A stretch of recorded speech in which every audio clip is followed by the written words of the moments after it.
Yeah, I mean, it's always great. It's always great to play at home. It's not good, it's great. So, yeah, excited to get it started. Our team is trending in a good way in the way their performances have been. And I think we're excited to get it going. And then you've talked a lot about this rebuild, and I guess as you kind of get into the season, how do you balance the results versus just seeing improvement in your team, or do they kind of go hand in hand? I mean, look, when you're a competitor, you want to win.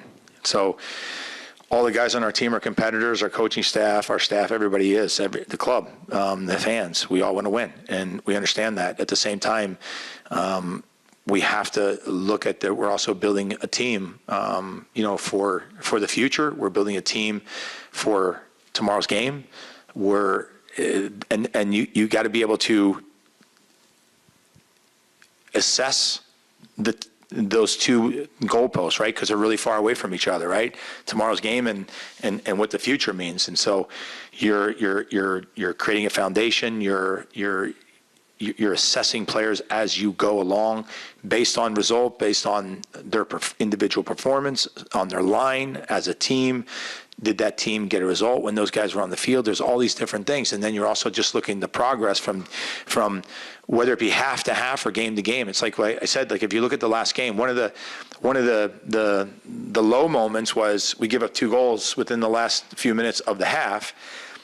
But now all of a sudden to come out in the second half and have the mentality that we had and then win the second half 1-0 because we didn't put our heads in the sand and just say, the game's over with, it's 3-0.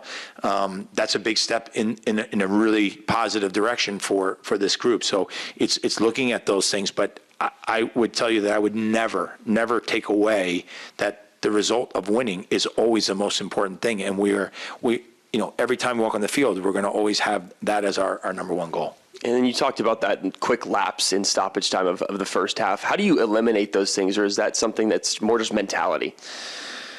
Those are decisions. It's not mentality, it's decisions, because I think, as I said, I think the mentality of the group was good. It's decisions, and it's about not sweeping those things under the rug and moving on. It's actually about facing them, talking about them. Hey, this is what needs to be done in those situations. These are the people that need to do those things. Here's a way that even if you made a mistake and you didn't do this, you still could have done that. Like it's a constant coaching opportunity, and then it's going back to the training field and keep working on those types of situations. And then we just got the chance to talk to Andrew Brody. I guess he came in for just a couple of minutes in that match, but are we going to see more of him? Do we think, or is he? What have you liked that you've seen from him? Well, he went to, so you take the entirety of preseason, he went to the first leg with Salt Lake, and then they left him home and he trained with their second team. So he didn't get the same preseason that maybe all the other players got, but he's in decent shape.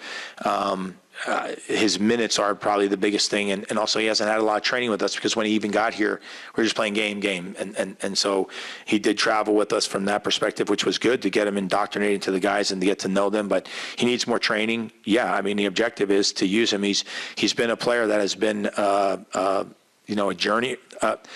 A veteran player that has had a lot of experience and has played a lot of games, and he's also a guy that's been available and durable in this league, which is a really good thing. Talking about Brody, is he more of a defender outside back? Because some outside backs are really very two-way, getting forward. He's two-way. He has an unbelievable engine. He defends well. At the same time, he has good timing of runs, and when he's fit, I was always surprised at how he could get from box to box over the course of 90 minutes. Always impressed with that. And then the other thing that he has is he can play on both sides, which is also an added benefit. It seems like there was a need at right back with Kyrie hurt and then Jake moving back there again. I mean, does he give you the availability to put Jake back in the midfield? He does. Yeah. I mean, look, it's never the intention as a coach to move a guy's position when he's better somewhere else. But we were in need, and we've been in need, and so it's been important for us to be able to do that. But at the end of it, Jake's best position is in the middle, and I appreciate the fact that, he's trying to give everything he has there, but that's not the place that we see him in the long term. And, that's one of the reasons why we were actually in search of a right back. We had Jurisic in, we liked him a lot, but we just couldn't get a deal done.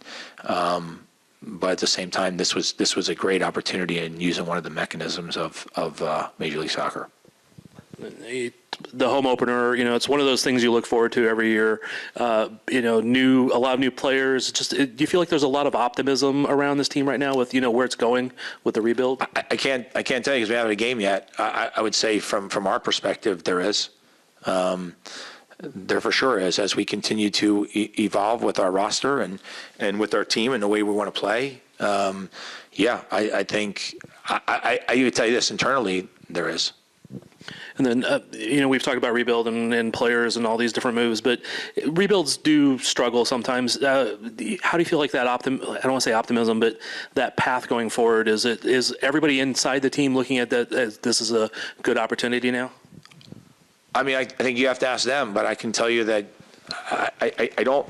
I look at our last performance. I look at our mentality. It was excellent from that point of view. It was excellent, and I just see a different vibe within the group at the moment, which is good.